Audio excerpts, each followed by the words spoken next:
Everything will be fine, and we'll have a long, happy life together, the husband said when he was still trying to win her over. At that time, she wasn't really in love. She saw him as a strong protector from her worries. Her father told her, "My dear, I don't have much time left because of my heart problems. I'll be at peace if you marry." Lyuda, a small, gentle woman with soft brown curls, believed the sweet words of her most persistent suitor. Later, she realized he was like a chess player who won without making many promises, or like a hockey player who used his stick if needed. Or maybe she just hoped that she wouldn't be lonely and would have someone reliable by her side. She might have taken more time to think, but doctors kept giving worse news about her father. So she rushed into marriage, hoping her father would recover if he saw her wedding and heard about a pregnancy. She said, "Goodbye for now. I'll be very happy to love you." She should have noticed how her groom's face twisted with malice. But she was so worried about her father and her loneliness that she convinced herself she was imagining things. At that time, she thought it was all right. Did he ever prove his feelings or do anything for her? No, he just talked a lot. Music.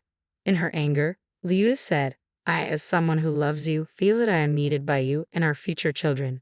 Just trust me, everything will be fine." She was overwhelmed, and her father paid for the wedding but didn't live to see it. As she stood there, crying, Yuri said, "Please don't embarrass me. People will think you're doing me a favor by marrying me." It was sad that he only said this after the wedding. Otherwise, she would have run away and forgotten everything. "I'm sorry I wanted to delay the wedding because of the recent funeral. I lost the closest person to me just a week ago." "Are you stupid? Who would pay for the wedding again? Would dear Papa come back and give more money?" the husband answered roughly. Anna suddenly felt faint in her beautiful wedding dress and collapsed to the floor. When she woke up, someone was pouring water on her to wake her up. Yuri, who had been cold before, was now acting sweet and caring, but he seemed as dangerous as a tempting but evil gingerbread house. "Come on, darling, wake up," Yuri said loudly. "This is your special day, you'll remember it." "It was a mistake," she whispered, still confused. She wasn't just talking about the wedding, but also about the baby growing inside her. "Why do you say that?" she wondered. She felt she'd made a mistake by getting pregnant by someone like him. She thought the baby would be unhappy, and she was foolish for hoping her father would get better if she rushed into marriage. "What's wrong, darling? What are you talking about?" Yuri asked as he led her out of the noisy restaurant into a quiet room. He then changed his tone. "Calm down, you idiot. This is all your fault, you know that. I'd only married you hoping that your father would leave us some property, but he's still alive and gave everything to his brother. All I got was a wedding with someone I think is a gray moth. And my father hates you. If I didn't care about my father, you'd mean nothing to me." Anna didn't understand why her father-in-law's feelings mattered. She barely knew him and had hardly spoken to him. Yuri continued, "Nothing good is going to come from this, but since you're pregnant, we'll have to wait to get a divorce." She had taken 2 pregnancy tests, both showing positive. She had to accept that she was going to have a baby. "But wait, I'll make your life miserable if you don't file for divorce after this pointless wedding," he said. "I'll put up with this disgrace only because career, people, and appearances. If your father hadn't left me that inheritance, I wouldn't have bothered with you at all," Yuri shouted, his face red with anger. Lyuda couldn't understand why her father had given all his property to her half-brother from his first marriage, Andrei. She didn't even know Andrei well. The news only came out at the funeral. All that was left was an old house no one wanted to fix up. Andrei had said something odd. "Believe me, Dad wanted to protect you." "What do you mean?" she asked, but Andrei said it wasn't the right time to explain and that someone would tell her later. It wasn't just that she found herself almost broke. She began to question if her father had ever truly loved her or if he had been pretending, like Yuri was now. This doubt was tearing her apart and suffocating her. "Yuri, I need to get some fresh air and then we'll act like everything is fine. Don't worry, after the wedding, you probably won't see me again except maybe during the divorce. Even then, we can handle things separately," she said calmly. Her only thought was to run away before she completely lost her mind. Weeks passed, and she stayed in her tiny apartment like a recluse, rarely going out. Lyuda struggled to eat as she thought about her humiliation. She called a taxi, but her wedding dress was so big with a crinoline that she couldn't fit inside. "First, you better change quickly, or we'll run out of time," said the driver, his face red with frustration. Liuta pulled out manicure scissors from her bag and, with the driver watching in shock, roughly tore the crinoline from her dress. Finally, the crinoline was gone, leaving only the wedding dress underneath. She was glad she had picked a dress that could be altered into a mermaid style by removing the crinoline. She didn't want to wait or call a minibus, she just needed to get away. As she traveled, she nervously glanced around, afraid she might do something drastic in the back seat of the car. Finally, unable to keep quiet any longer, the driver said, "I'm not one to give advice, but sometimes couples make up and things can look better in a new light, Lyudmila." For some reason, Liuta clung to these words, hoping for a change with the baby or improvement in her relationship.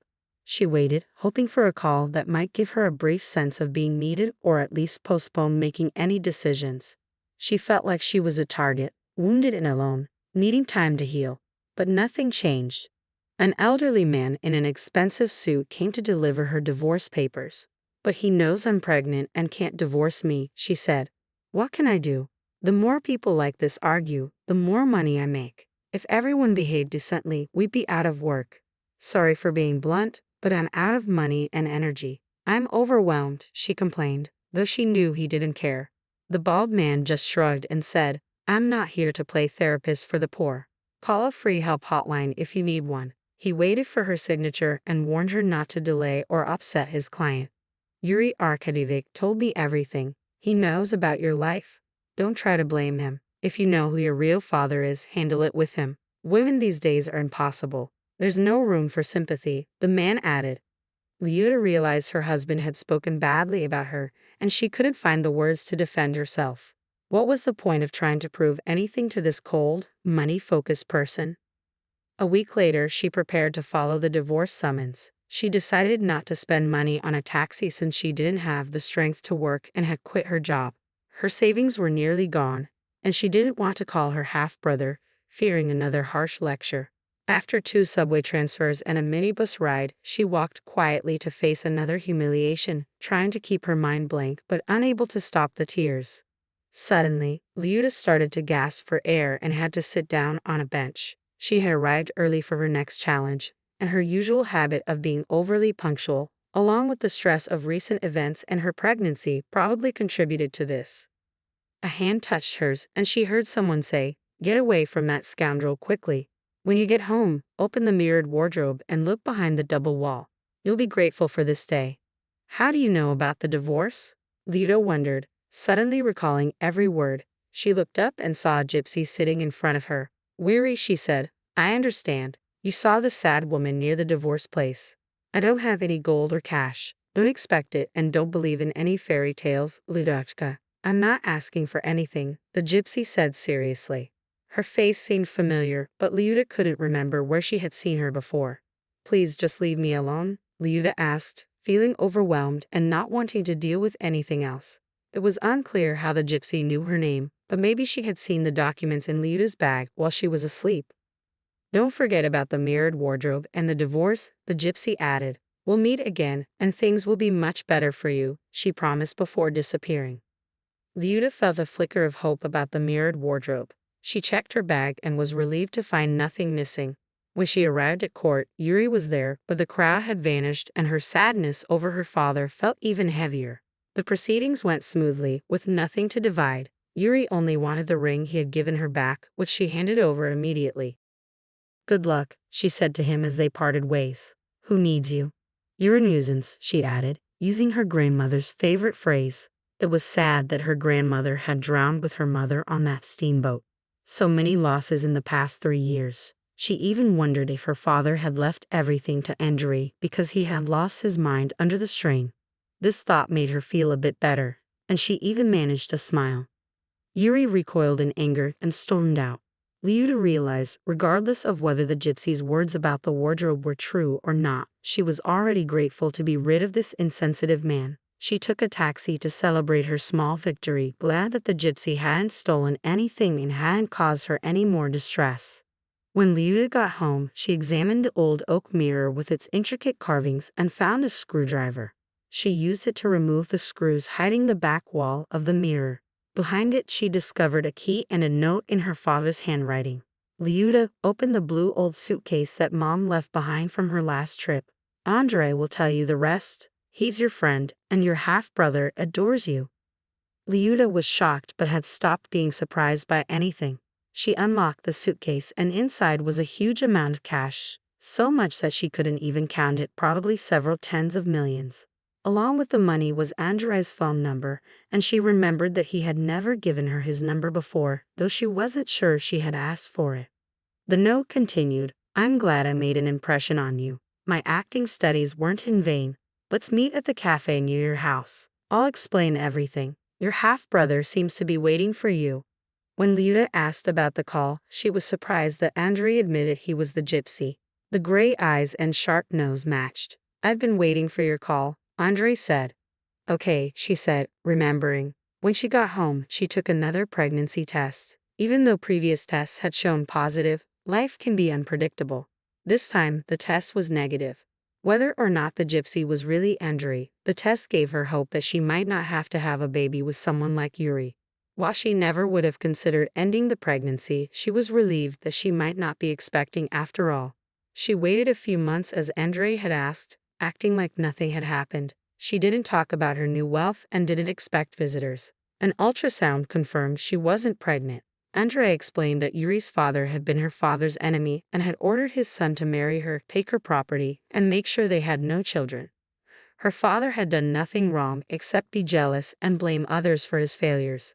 Yuri, who idolized his father, followed his orders. The fake documents and false pregnancy were all part of the plan. "But why did Dad warn me about marrying Yuri?" she asked. "Well, who knew? Dad was very ill when all this came to light. He was afraid that telling you might cause you to lose the baby.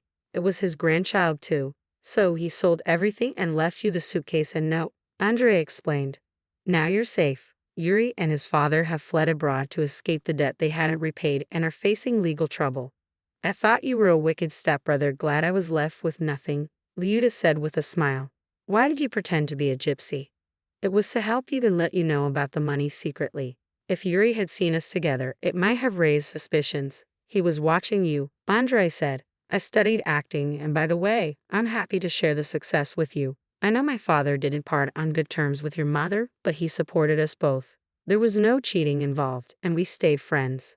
Well, I'm going to move to a new apartment. I don't want Yuri coming back and asking about the child who will never be born," Liuta said.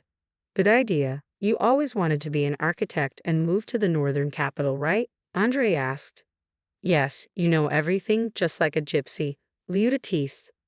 "Don't say that. I'm a good person, and as I promised, we met, and things are better now," Andrei said, sounding like the gypsy again. Liuta sighed with happiness. It wasn't just about the money. She was glad to have found someone reliable and close. Thank you for sticking with the story. If you liked it, please give a thumbs up. All the best to you.